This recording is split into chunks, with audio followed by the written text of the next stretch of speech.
Hey YouTube fans, it's me, the Story Man. Welcome back to my latest video. Today I'm reading a very special story that I made from the Chat GPT. I call it A Scientist's Hope. So remember folks, like my video, subscribe to my channel, and please leave your comments down in the comment section below. Let's begin. Dr. Elias Bay has spent 23 years being laughed out of conferences. Well, not openly, of course. Well, of course, you're a scientist. You have to learn to be civil. Scientists were too polished for that. They smiled politely when he presented his theories, nodded while checking their watches, and asked careful questions designed to end conversations quickly. That's what he's saying. They don't want to be here and they want to leave as fast as possible. That's a polite way to do it. Perpetual energy violates thermodynamics. Energy cannot emerge from nowhere. The universe always collects its debt. No, fair point though, it doesn't come from nowhere. Perpetual energy is pretty hard, but not impossible. Difficult, but not impossible. Elias agreed with all of them, of course. We must be polite to all our ventures. We must be polite to that. Wait. Okay, let's continue. That was the problem. He didn't believe energy could be created endlessly. He believed something worse. He believed the universe was already overflowing with it. Well, fair point though. It's kind of true. Energy is everywhere, as you can see. The hearing of the wind, that's wind energy. Solar energy from the sun.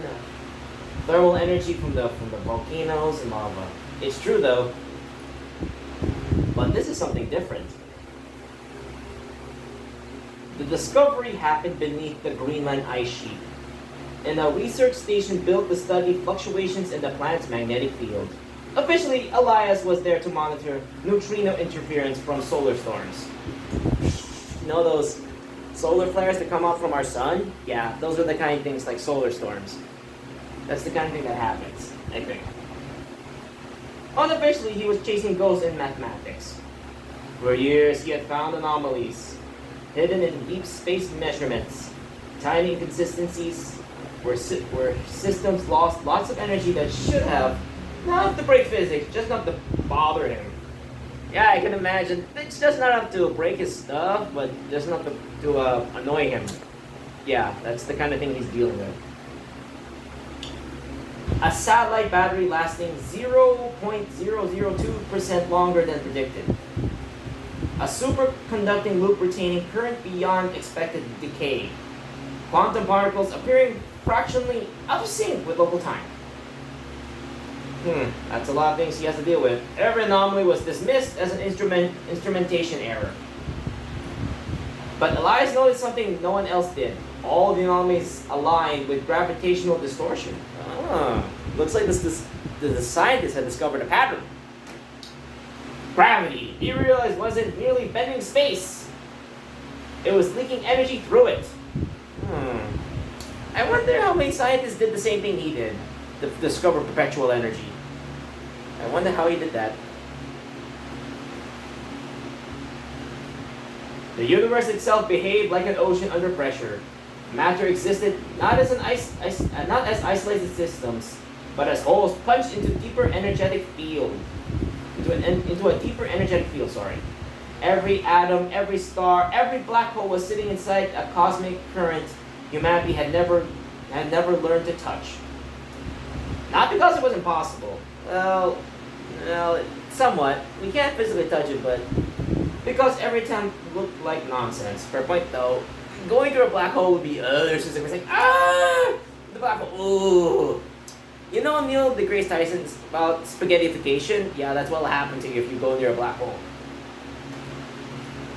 On February 3rd, during the worst storm Greenland had seen in decades, Elias ran the experiment alone. You can hear the storms and lightning and rain. That's something like that. The station had lost communication with the outside world. Wind screamed across the ice, hard enough to bend steel antennae. Backup generators flickered. Perfect conditions. Indeed, this was the perfect environment to find his discovery. At the center of the lab sat a ring of superconductive alloys surrounding a hollow sphere of artificial diamond. Around it rotated 12 magnetic arms, moving slowly enough to seem ceremonial. As you can see, this is how I imagine. This is how it's spinning. Sorry, like I said, remember, the story is AI made, but the sound effects, voice acting, dramatic flair, ad-libbing was done by a real human, which I call myself the bookman. I mean, the story man, sorry. The machine looked less like technology and more like a ritual. His college had mockingly named it the Halo. I want the references here, but I won't tell you. Elias activated the sequence. At first, nothing happened. The machine hummed softly. No monitor displayed ordinary readings. It's stable, input stable, output stable. That's how it would sound. Then the numbers drifted. Output exceeded input by 0.3%. Elias frowned. He recalibrated. The discrepancy climbed to 0.8%, 1.1%. His pulse quickened. That should have been impossible. The machine was producing more electrical energy than it consumed. Not by drawing hidden reserves, not from thermal transfer, not from chemistry. The energy appeared continuously. Ooh. The halo wasn't generating power. It was siphoning it. Oh, it's not creating the power, it's just draining it from somewhere else. But to where? From where? I do not know. The lights in the station brightened. Human resistors rebooted from reserve mode. Frost melted off near my pipes. You can imagine it melting. I'm trying to make the simulation how it works. Outside, the storm intensified.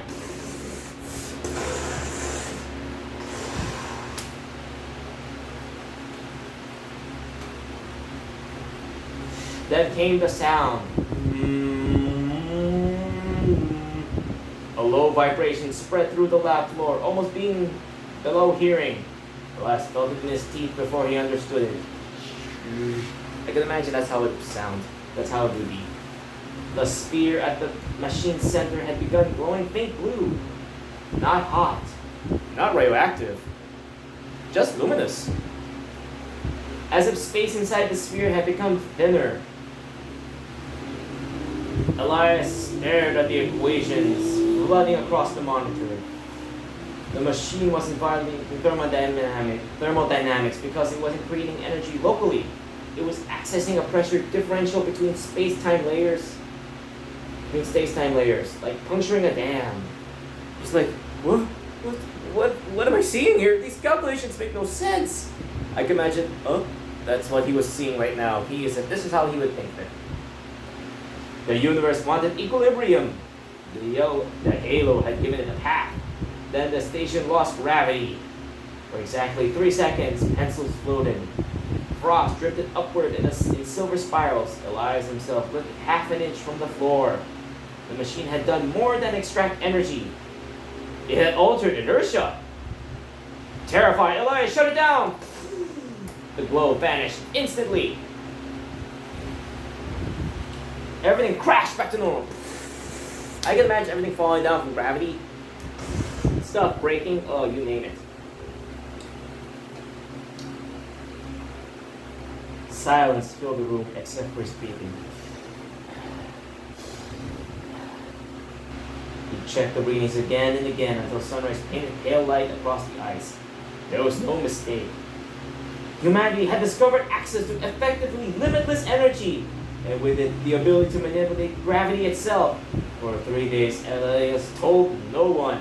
I can imagine this caliber is just way too much for him. Way too much. Like, oh my god, what am I going to do with this?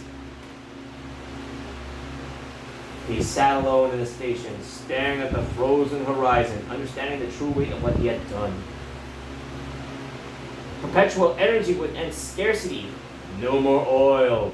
No more electrical grids. No more fuel wars. Cities could run forever on machines the size of engines.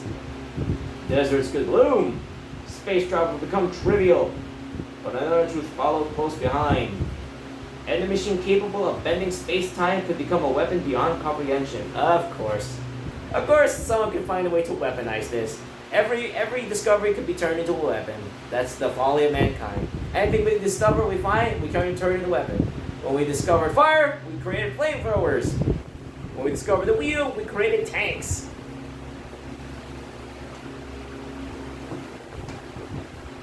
A nation with Halo technology wouldn't need nuclear bombs. It could drop gravity itself onto a city, collapse infrastructure, tear aircraft from the sky, trigger earthquakes. The world was not ready. Elias transmitted only a fragment of his findings to the Scientific Council in Geneva. Enough to prove the effect, not enough to replicate it. Within 48 hours, military agencies contacted him. Within 72, governments denied his claims publicly while privately demanding access. Within a week, satellites were repositioned over Greenland. That was when Elias disappeared. The station was found abandoned. No body, no notes, no machine. He was gone. Only one message remained on the central monitor. And this is the quote. A civilization that still mistakes power for dominance cannot be trusted with infinite light.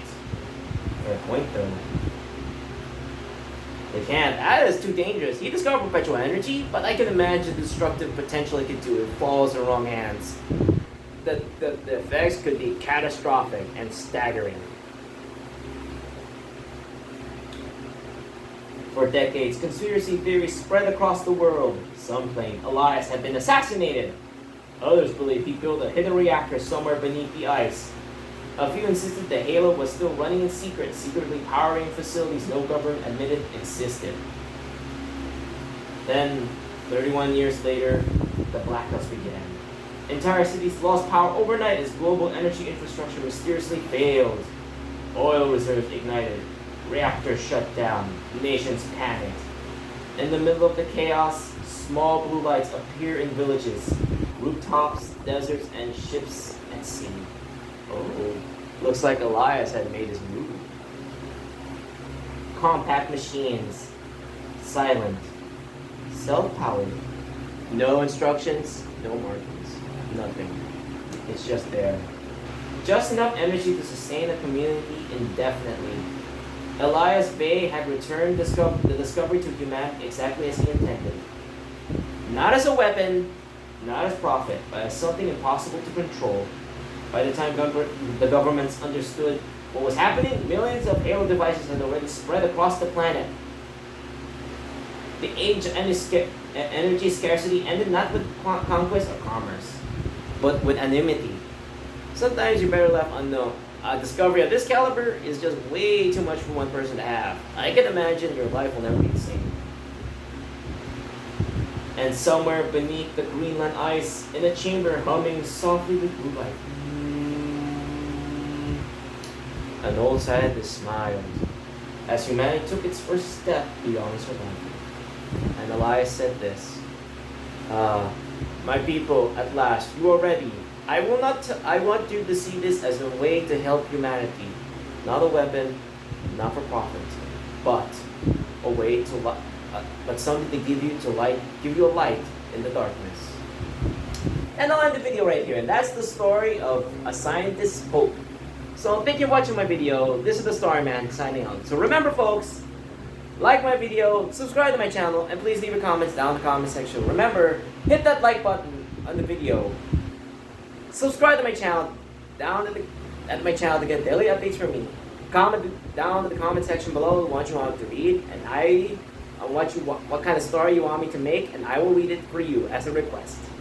And this thumb will greet you at the end with a thumbs up. Remember, like, comment, subscribe equals a thumbs up from me to you. Remember, hit that like button, and this thumb will greet you at the end with a thumbs up. Thank you, and goodbye. Goodbye, goodbye, goodbye. Oh wait, one more thing. Remember, the story is AI made, but the voice acting, dramatic flair, the motions I made with my hands, the ad-libbing, and the storytelling and narration by me is done by a real human being, which I call myself the Storyman. Thank you, and goodbye. Goodbye, goodbye, and goodbye. Goodbye, goodbye, goodbye.